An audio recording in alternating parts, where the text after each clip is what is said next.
So now I want to talk to you about doing high quality research.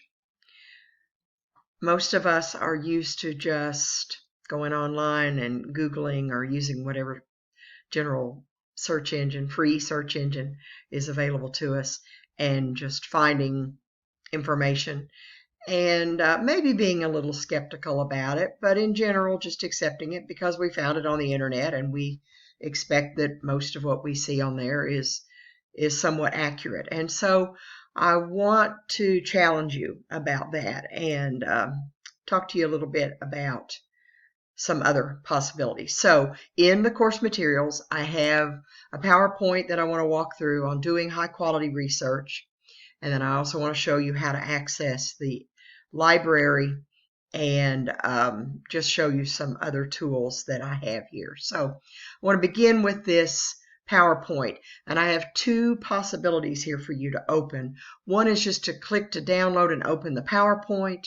The other is to click and download a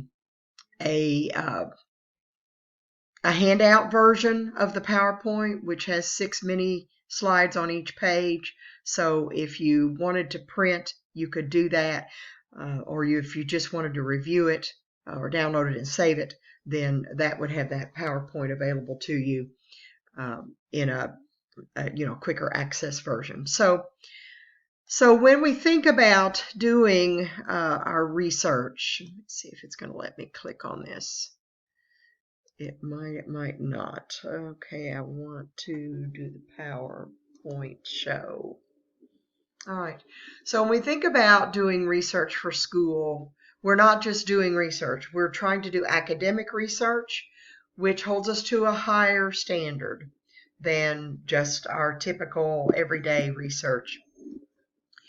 You're graded on the quality of your research, and you want to make sure that the research is good quality, is reliable. So what do we mean by this high quality?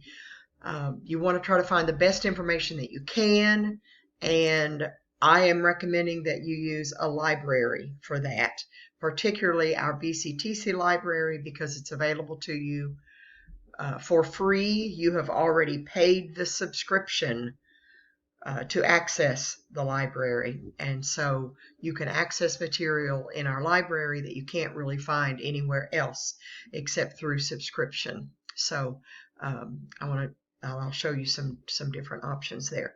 So the sources that you select to cite should have these different qualities. They should be truthful, they should be reliable, they should be somewhat current, unless you're researching something that is historical. Even then, you may be able to find current research on that. It should be unbiased. Now, there can be arguments about that because we might say, well, everything has a bias. Yes, it does, but if it's an educated bias, an informed bias that is aware of other perspectives and aware of the truth in other perspectives, then that's very different from something that is just someone's opinion. You don't want just opinion, because opinion is not necessarily reliable or checkable or expert or complete, these other qualities that we have. And so we're not talking about opinion, we're talking about expert information, truthful information that is defensible, that is checkable, that has sources, that again does not just come out of opinion, and does come from reliable research. So most of the online search engines that we can use just basically look for the words that you have entered, the letters, not even the meaning of the words, but they are looking for that series of letters. And so they aren't looking for quality, they aren't looking for truth, they aren't looking for expert authors or unbiased perspectives. They provide free searches because experts are not in the background checking the websites, making sure that they are truthful.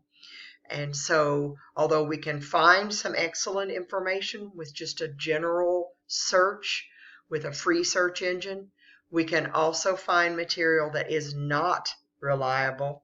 And I have a website here for us that I'm going to show you in a few minutes that is completely unreliable, that is an absolute hoax, and yet there's nothing there to indicate that it is.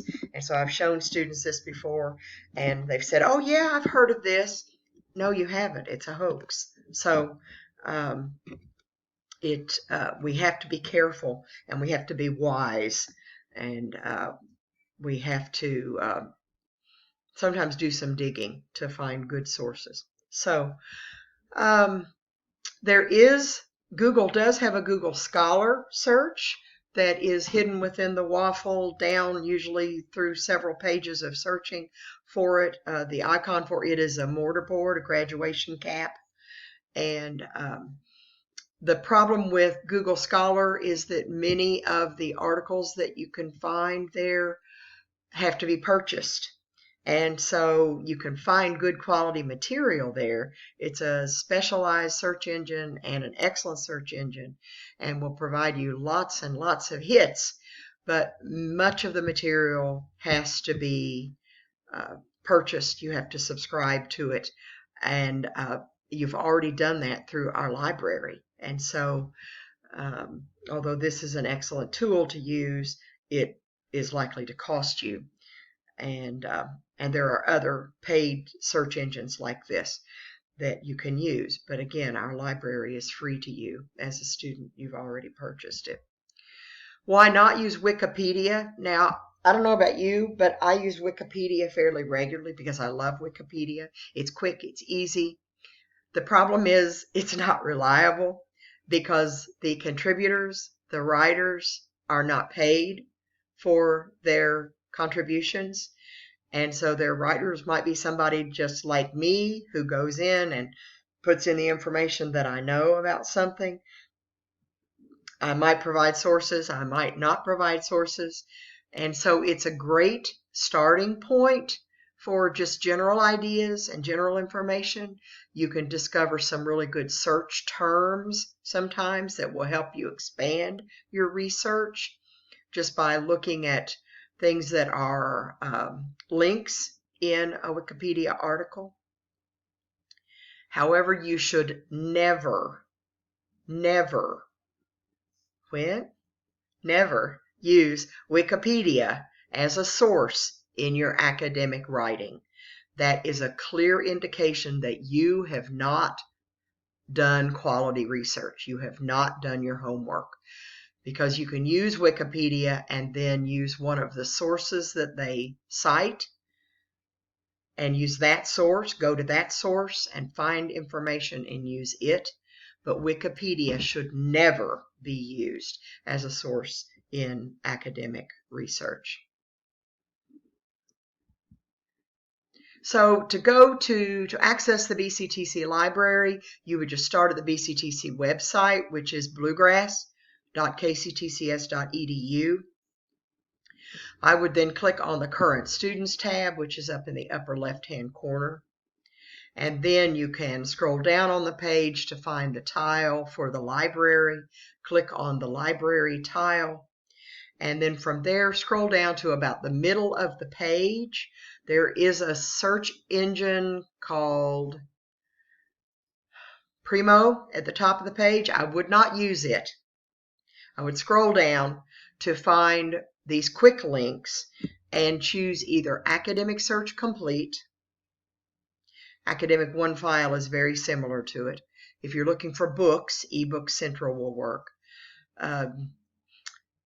JSTOR, CINAHL, these are some other search engines. I have not used Learning Express Library. Opposing Viewpoints is another one I highly recommend, more for the final paper than for this one, although Opposing Viewpoints has an excellent page that's helpful in deciding on a topic, and I'll show you that. Or the newspaper source. So the three that I recommend most highly are Academic Search Complete, Opposing Viewpoints, and the newspaper source.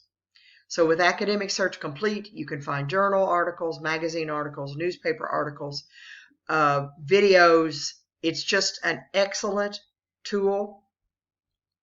You can filter so that you get, when you're looking for articles, so that you, instead of getting a lot of hits that are not useful for you because you can't access the full article, you can filter so that you get only the full articles.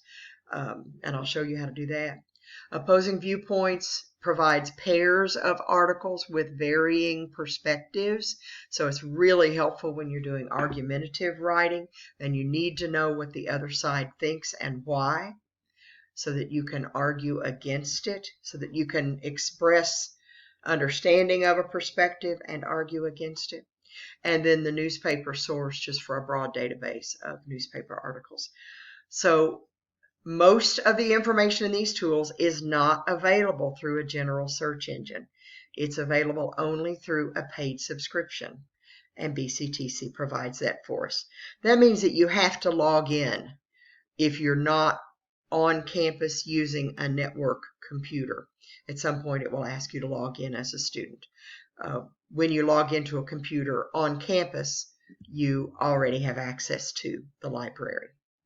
But if you're accessing it from home, you would have to log in. So in our course materials, I also have some videos about this, and we'll be making additional ones. And then you can also see Steve Stone's YouTube page. Steve is one of our librarians, and I provide a link for his videos in a separate link in this week's folder. So that's what his page looks like at YouTube, and you can just click on any of those BCTC Library Basics folders and get a good overview. So that is our PowerPoint. And as I said, you can also click to download and print the PDF, and this is what it looks like. So it's just those several slides per page, and so gives you quick access to that information that I just provided for you. So I am going to make an additional video now showing you some of the problems with just using a Google search or a Wikipedia search, and so you can watch that to see that information. There is the link to Steve Stone's page, and so you can access that and then look at his BCTC basics there.